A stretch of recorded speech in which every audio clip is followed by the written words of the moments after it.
नमस्कार दोस्तों। इस चैनल के माध्यम से T20 PYQ सीरीज़ शुरू होने जा रही है। जो भी अभ्यर्थी हैं जो यूपी जीआईसी एलटी की तैयारी कर रहे हैं या DSSB AMRS की तैयारी कर रहे हैं सोशल साइंस सब्जेक्ट से, उनके लिए यह वीडियो काफ़ी उपयोगी होगा। इस वीडियो के माध्यम से पिछली परीक्षाओं में पूछे गए महत्वपूर्ण प्रश्नों की श्रृंखला रखी गई है और ज़्यादा नहीं, केवल 30 प्रश्नों को रखा गया है ताकि आप एक दिन में कम से कम 30 प्रश्न आपको ज़रूर याद हो सके। और इस तरह से अगर हम 3 महीने लगातार तैयारी करते हैं तो हमारा 3 महीने में लगभग 1800 से 2000 शब्द तैयार हो जाएंगे। और जब परीक्षा 1 महीने बचेगी तो हम इस प्रश्नों की श्रृंखला को जो हम बढ़ा भी सकते हैं, वो 30 से हम 40 या 50 कर सकते हैं ताकि आपको ज़्यादा से ज़्यादा प्रश्नों की तैयारी करवाई जा सके। तो आइए हम शुरू किए हैं प्राचीन भारत के इतिहास। ये जो भी परीक्षाएं हुई हैं पिछले, सब वही प्रश्न इसमें रखे गए हैं, कोई अपने से बनाया हुआ प्रश्न नहीं है। इसलिए आप इसको बहुत ही गहराई से, बहुत ही ध्यान से देखिए और इसको तैयार कीजिए यानी याद कीजिए। चलिए हम चलते हैं पहले प्रश्न की तरफ। तो पहला प्रश्न ये है कि हड्डी की मातृ देवी मूर्ति प्राप्त हुई थी।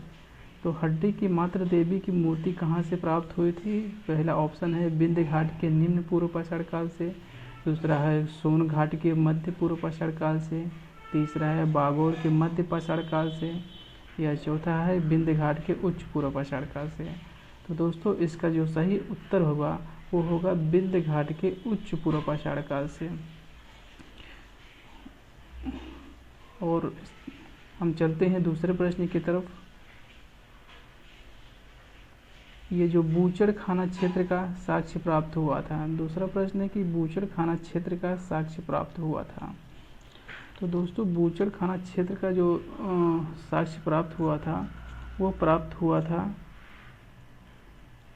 आप ऑप्शन में देखिए कि पहला ऑप्शन है महदहा से, दूसरा है चोपनी मनमांडो से, तीसरा है दमदमा से, चौथा है सरायनाहर से।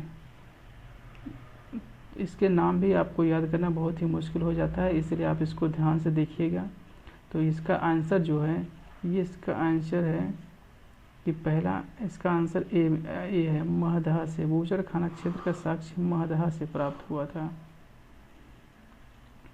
चलिए हम तीसरे प्रश्न की तरफ बढ़ते हैं।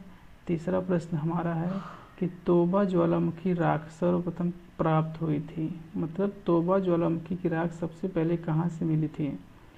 नंबर 1 है ए, ऑप्शन ए है कि नर्मदा घाट से, ऑप्शन बी है महानदी से, ऑप्शन सी है सोन घाट से, ऑप्शन डी है यमुना घाट से। तो दोस्तों ये तोबा ज्वालामुखी जो है ये उत्तरी सुमात्रा में हुआ था।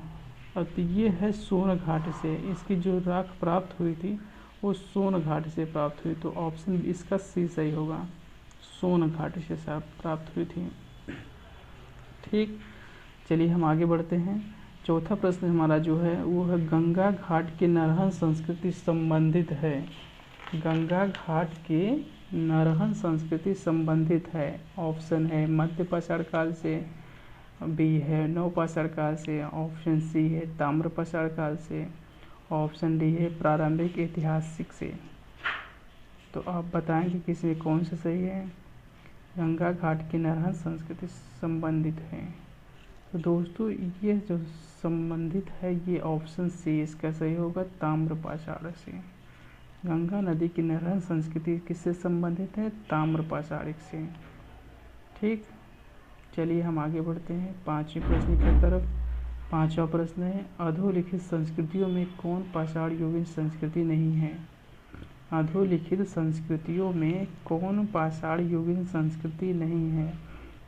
ए है सोहन संस्कृति, बी है सोथी संस्कृति, सी है मद्रासियन संस्कृति, डी है विंध्यन संस्कृति। तो अब बताइए इसमें से कौन सी पाषाण युगीन संस्कृति नहीं है? तो दोस्तों इसका ऑप्शन सही होगा बी, यानी सोथी संस्कृति। सोथी संस्कृति का संबंध जो है वो पाषाण युगीन संस्कृति से नहीं है। ये जो सोथी है ये राजस्थान के बीकानेर जिले के सोथी नामक स्थल पर सोथी संस्कृति का आविर्भाव हुआ था। इस स्थल पर जो है प्राक हड़प्पा कालीन मृदभांड अवशेष खुदाई के दौरान प्राप्त हुए हैं।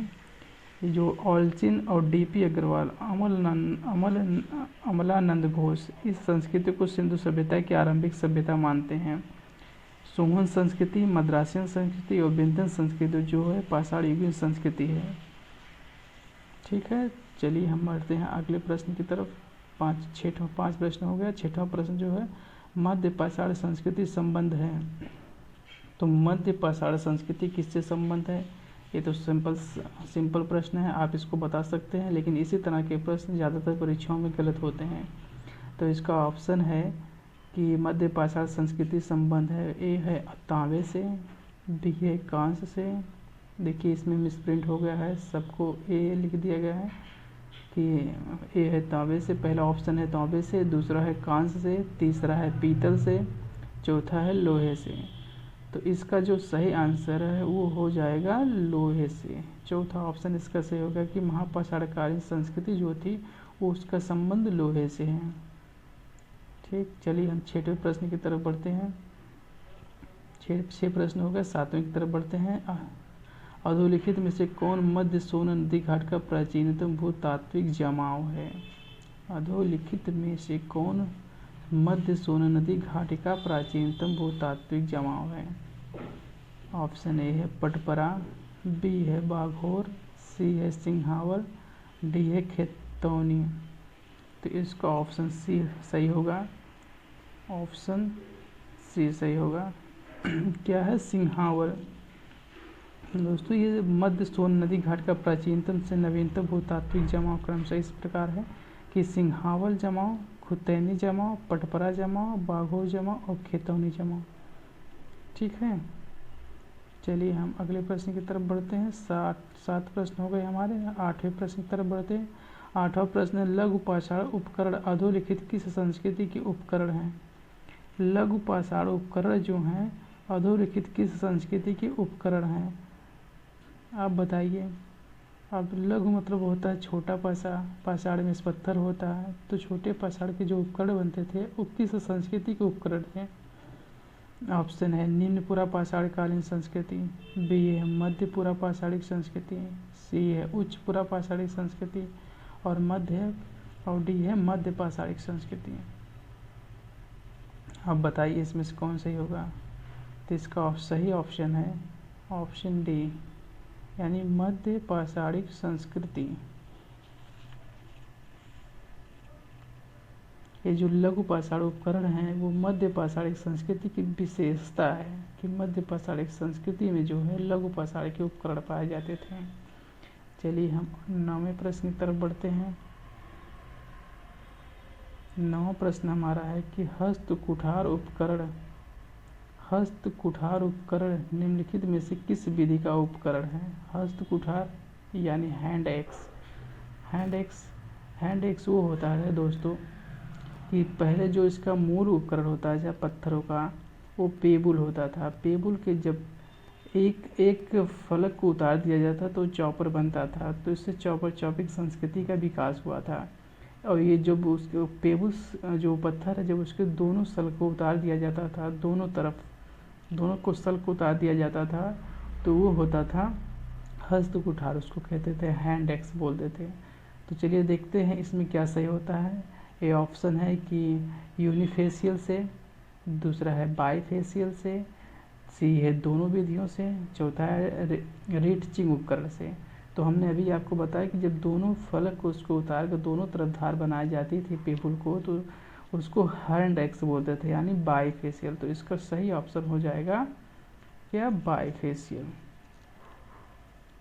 ठीक है, चलिए अब हम अगले प्रश्न की तरफ बढ़ते हैं। 10वां प्रश्न हमारा आधुनिक मानव होमो सेपियंस से संबंध है, यानी आधुनिक मानव। आप जानते हैं कि सबसे पहले जो रामापिथेकस आया था, रामापिथेकस की प्रजाति जो जंगलों की तरफ गई थी उसका विकास बंदर के रूप में हुआ, और जो नगरों की तरफ आई उसका विकास ऑस्ट्रेलोपिथेकस के रूप में हुआ।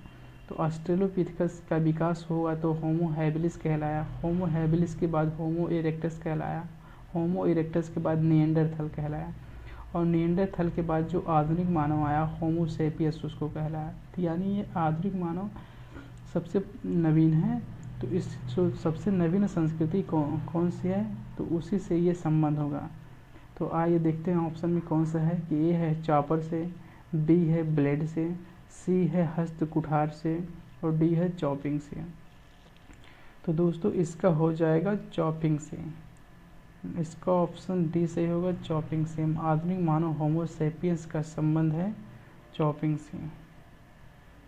सॉरी दोस्तों, ये चॉपिंग नहीं होगा, ये होगा ब्लेड से, क्योंकि चॉपर चॉपिंग तो पेबुल के उपकरण को बनाया गया था, तो ये प्राचीन हो जाएगा। चॉपर चॉपिंग और हस्त कुठार ये जो है निम्न पुरापाषाण से संबंधित है, तो ये आधुनिक मानव पूछा गया है, इसलिए ये ब्लेड से संबंधित होगा। ब्लेड संस्कृति जो आई थी, जब पत्थरों को ब्लेड की तरह धार बनाई जाती थी, तो ये ब्लेड से संबंधित है। ब्लेड ये एक औजार है, इसका किनारा जो होता था ब्लेड का वो धारदार होता था, और इसका उपयोग जो हो पेड़ की छाल या जानवरों की खाल उतारने में किया जाता था। चलिए हम नेक्स्ट प्रश्न की तरफ बढ़ते हैं। निम्न नौपाषाणिक स्थल से पशुबाड़े का प्रमाण मिला है। निम्न नौपाषाणिक स्थल से पशुबाड़े का प्रमाण मिला है, तो कहाँ से मिला है? ऑप्शन देखते हैं कि ऑप्शन ए है टोरमा से, ऑप्शन बी है कोरडी हवा से, सी है महगड़ा से, या उपयुक्त में से कोई नहीं। तो इसका ऑप्शन हो जाएगा सी। सी सही ऑप्शन है दोस्तों कि निम्न नौपाषाणिक स्थल से पशुबाड़े का प्रमाण जो मिला है वो कहाँ से मिला है? महगड़ा से। ये महगड़ा नवपाषाण काल का पूरा स्थल है, और यह जो है उत्तर प्रदेश के प्रयागराज यानी इलाहाबाद जिले के मेजा तहसील में स्थित है। इस पुरा स्थल की खोज जो है 1975 से 1976 में हुई थी, और जी.आर. शर्मा के निर्देशन में उत्खनन कार्य कराया गया था, और यहाँ से पशुबाड़े यानी डोरी छॉप, मिट्टी के बर्तन, गोलकार अथवा अंडाकार झोपड़ियों के साक्ष्य भी प्राप्त हुए थे। चलिए हम अगले प्रश्न की तरफ बढ़ते हैं। जो हमारा 12वां प्रश्न है वो है कि 30 मई 1863 को रॉबर्ट ब्रूसफुट ने मद्रास के पास स्थित पल्लावरम से किस पुरापाषाणिक परंपरा के उपकरण खोजे थे?